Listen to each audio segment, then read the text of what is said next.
E aí, Tricolor, como você está após essa ressaca desse Mundial, hein? Eu ainda não tô 100%, eu ainda tô muito pensativo, eu tô procurando um motivo aí para entender melhor porque o Fluminense não teve um bom desempenho nesse Mundial. Então eu queria bater um papo com você sobre isso. Também queria falar sobre o Fluminense, a possibilidade do Fluminense trazer repatriar um jogador, uma cria de Xerém, e também sobre uma reviravolta de uma venda de jogador. Então vamos falar sobre isso, mas pô, queria te pedir, cara, me deixa feliz, já, levanta meu moral aí, porque eu, pô, tô meio que chateado com toda a situação, e você poderia levantar o meu moral, sabe fazendo o quê? Dando um like nesse vídeo. Se você me der um like nesse vídeo, vai me deixar muito contente, vai fazer eu cada vez me sentir mais motivado para trazer conteúdo de qualidade para você. Então, se você puder me dar essa moral, Tricolor, vou ficar muito agradecido. Então vamos lá, vamos falar sobre essa situação toda. Eu ainda continuo pensando porque o Fluminense não teve um bom desempenho nesse Mundial. Eu estou atribuindo alguns fatores, eu queria trazer para você. Então, assim, um pensamento que eu tenho aqui sobre essa questão que o Fluminense não teve um bom desempenho foi que, no meu ponto de vista, o Fluminense entrou um pouco soberbo. Não, vamos ser sinceros, Tricolor. Você não acha que teu time entrou um pouco soberbo?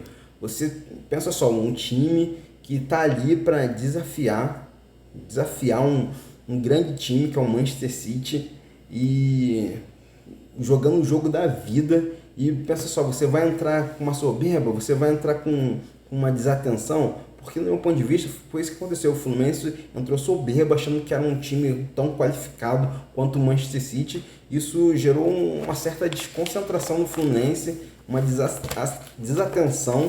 O Fluminense entrou com excesso de autoconfiança e isso deixou o time um pouco relaxado, e eu acho que foi isso que repercutiu aí no primeiro gol do Manchester City. Porque eu sei que o Marcelo errou, quem viu o jogo sabe que o Marcelo errou no lance, que ele fez uma bola longa e acabou encontrando um jogador do Manchester City, mas por outro lado, nenhum jogador do Fluminense deu combate. Então, assim, o Fluminense não tem um time de tanta qualidade. Então, a gente consegue compensar essa qualidade com vontade durante o jogo. E nos primeiros minutos do Fluminense, nesse primeiros segundos, na realidade, o Fluminense não demonstrou aquela vontade de um time que está desafiando um grande time. Então, para mim, do meu ponto de vista, esse foi o grande problema, o problema principal para esse primeiro gol que desencadeou tudo aquilo que aconteceu no jogo depois, né?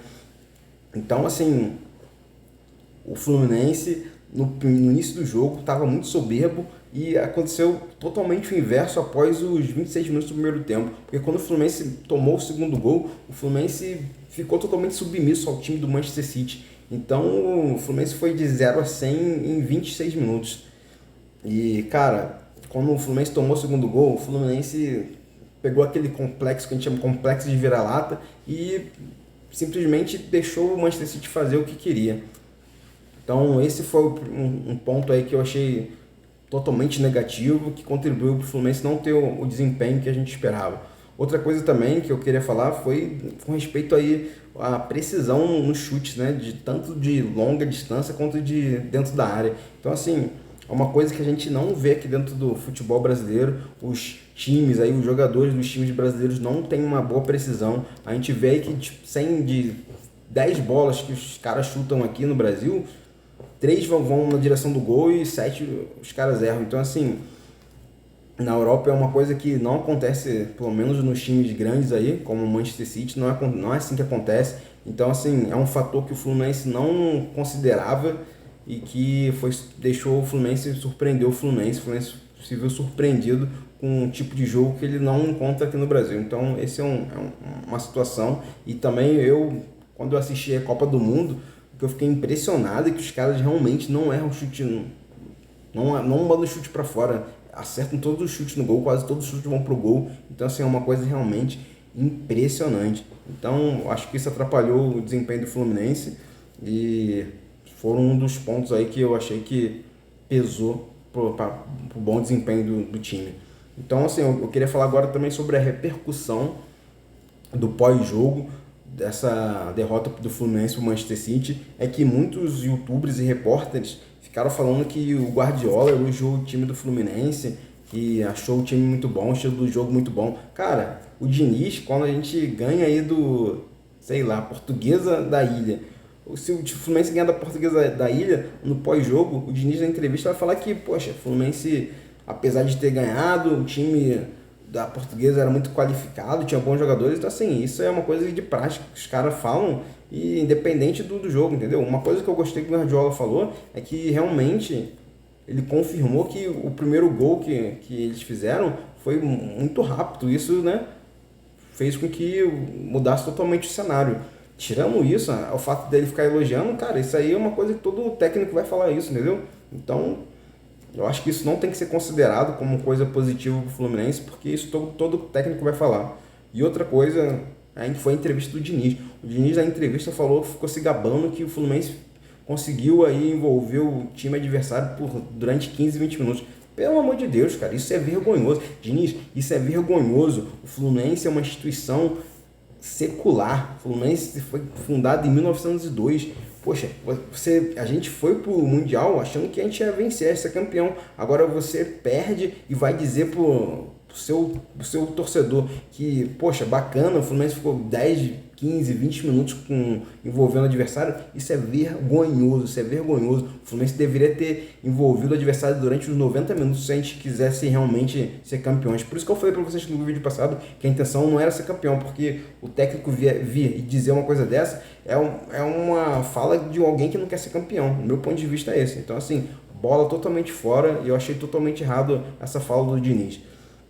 Então é isso, acho que é isso que as ponderações que eu queria falar com respeito ao Mundial, pretendo não falar sobre isso mais, beleza? Então agora a gente vai repercutir aí a situação da venda do Caio Paulista, isso mesmo, porque o Caio Paulista, essa questão da venda sofreu uma reviravolta e pode ser que o Caio Paulista não fique mais no São Paulo, como a gente tinha até falado nos vídeos aí passados.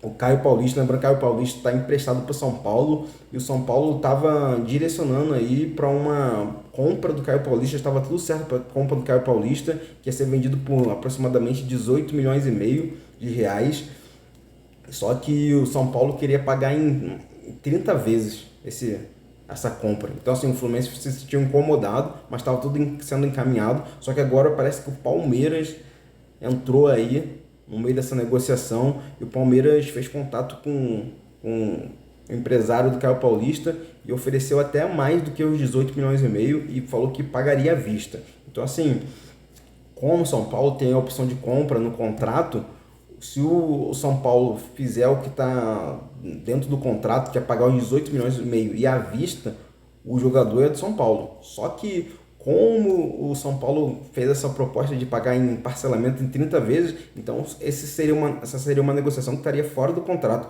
Então o Fluminense já não tem obrigação de vender para o São Paulo. Então se o São Paulo não fizer o pagamento de 18 milhões e meio e à vista, o Fluminense pode negociar o Caio Paulista com qualquer outro clube.